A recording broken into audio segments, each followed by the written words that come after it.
গাইতেছে না ভাই।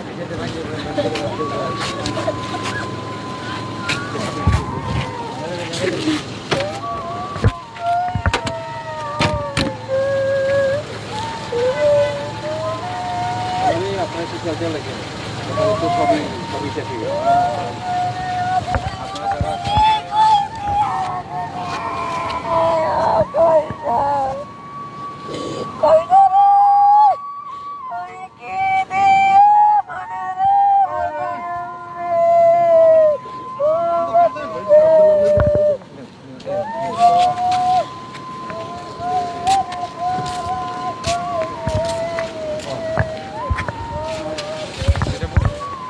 হযরত শাহজালাল আন্তর্জাতিক বিমানবন্দরে আমরা আজকে অন্যরকম একটি মুহূর্তের সাক্ষী হলাম। সেটি হচ্ছে যে বিমানবন্দরে ছেলের মরদেহ নেওয়ার জন্য আসলেন তার মা।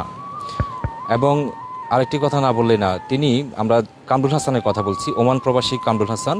তিনি বাংলাদেশে আসছিলেন 4 মাস ছুটি কাটিয়ে, আবার ওমানে ফেরত যাওয়ার 7 দিনের মাথায় তিনি সড়ক দুর্ঘটনায় মারা যান। এরপর আজকে তার মরদেহটি বাংলাদেশে আসতেছে। সেই মরদেহটি নেয়ার জন্য আজকে আমরা এখানে দেখতে পাচ্ছি সেই নিহত কামরুল হাসানের মা, তিনি নিজেই আসছেন তার সন্তানের মরদেহ নেওয়ার জন্য। আমরা একটু তার সাথে কথা বলি।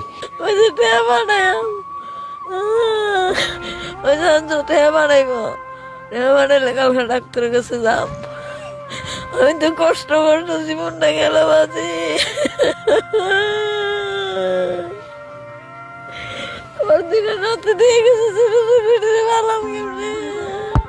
ওষুধ কেনার জন্য আপনার ছেলে টাকা পাঠাতে চেয়েছিল।